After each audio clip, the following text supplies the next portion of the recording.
அன்பிறை மக்களே, இன்று தவக்காலத்துடைய 4வது ஞாயிற்றுக்கிழமை. இன்று ஞான வாக்கியமாக ஊதாரி மைந்தனுடைய நிகழ்வு எடுக்கப்படுகிறது. அதில் ஒரு சில இறை வார்த்தைகளை உங்களோடு வாசிக்கிறேன். இளைய மகன் அவரிடம், அப்பா, கடவுளுக்கும் உமக்கும் எதிராக நான் பாவம் செய்தேன்.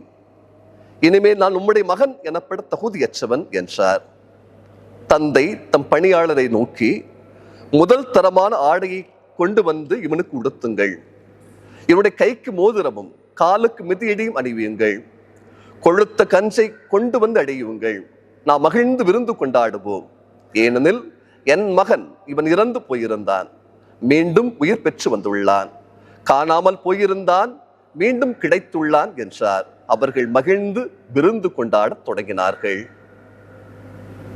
அன்பிறை மக்களே, இந்த தவக்காலத்திலே கடவுள் தன்னுடைய பேரன்பை வெளிப்படுத்திக் கொண்டே இருக்கிறார். அதன் ஒரு அடையாளம் இன்று வாசிக்க கேட்ட நற்செய்தி வாசகம், ஊதாரி மைந்தன் நிகழ்வு. தந்தை கடவுள் எந்த அளவிற்கு வள்ளல் தன்மை கொண்டவராக இருக்கிறார் பேரன்பை காட்டுவதற்கு. அழகானது ஒரு வாசகம். இளைய மகன் தந்தையுடைய அன்பை புறக்கணிக்கிறான். உலகத்தின் சுகம் முதன்மையாக படுகிறது.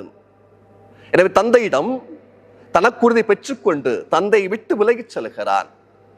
கண் போன போக்கில், கால் போன போக்கில், மனம் போன போக்கில் உடல் இன்பத்திற்காக, சிற்றின்பத்திற்காக முக்கியத்துவம் கொடுத்து பொருளை வைத்து செலவிடுகிறான். மகிழ்கிறான், துய்க்கிறான், குடிக்கிறான், செய்யக்கூடாத பல காரியங்களை செய்கிறான். இதுவே சொர்க்கம் என்று சொல்லுகிறான். சார்வாக்கா தத்துவம் சொல்வதை போல, இந்த நாள் உனக்குரிய நாள், எனவே உண்டு குடித்து மகிழ்ந்திரு, நாளை என்பது இல்லை என்று சொல்வதற்கு நாங்க இன்றே அவன் மகிழ்ந்திருந்தான். உடல் இன்பமே சொர்க்கம், பேரின்பம் என்று நினைத்திருந்தான். ஆனால் விளைவு என்ன? சிற்றின்பம், சிறிய இன்பம் நிரந்தரம் அல்லது என்று அவன் உணர்ந்து கொள்ளுகிறான். தன் தவறை உணர்ந்து கொள்ளுகிறான். பன்னியை விட கேவலமான நிலைக்கு தள்ளப்படுவதை நினைத்து பார்க்கிறான். மனித நிலையை விட்டு கீழே ஏன் இறங்கி வந்தேன்? ஏன் நாயை விட கேவலமாக கருதப்படுகிறேன், பார்க்கப்படுகிறேன்? எல்லாம் என் சுய நலத்தால், சிற்றின்ப நாட்டத்தினால் உருவான பாவமே என்று அவன் உணர்ந்து கொள்ளுகிறான். எனவே அந்த நேரத்தில் அவன் தன் பாவத்தை ஏற்றுக்கொள்ளுகிறான். ஏற்றுக்கொண்டவன் மனம் வருந்துகிறான். மனம் வருந்தியவன் இனிமேலும் இந்த தவறை செய்யக்கூடாது என்று உறுதி எடுத்தவன் பேரன்பு நிறைந்த தந்தையை நினைத்து பார்க்கிறான். தந்தையிடம் செல்வேன், அப்பா, உம்முடைய மகன் என கருதப்பட தகுதியற்றவன் என்று சொல்லி மன்னிப்பு கேட்பேன் என்று சொல்ல வருகிறான். பாருங்கள் தந்தையுடைய பேரன்பை. மகன் சொல்ல தந்தை கடவுள் அதை செவி கொடுப்பதாகவே இல்லை. மாறாக ஓடி செல்கிறார், கட்டி பிடித்துக் கொள்கிறார், முத்தம் கொடுக்கிறார், கைக்கு மோதிரம் அணிவிக்கிறார், காலுக்கு மிதியடி போடுகிறார், நல்ல ஆடையை கொடுக்கிறார், விருந்தை ஏற்பாடு செய்கிறார். இதுதான் தந்தையினுடைய பேரன்பாக இருக்கிறது. கணக்காத்து கொண்டிருக்கிறார். விலகி போன மகன், பாவம் செய்து தூரப்போன மகள் எப்பொழுது வருவான் வருவான் என்று காத்து கொண்டிருப்பவர் தான் தந்தை கடவுளாக இருக்கிறார். அன்பார்ந்த இறை மக்களே, நமக்காக நம் கடவுள் காத்து கொண்டிருக்கிறார். நமக்காகவே தந்தை கடவுள் மனித அவதாரம் எடுத்தார். நமக்காகவே சிலுவையில் இருகரம் விரித்து தன் உயிரை கொடுத்தார்.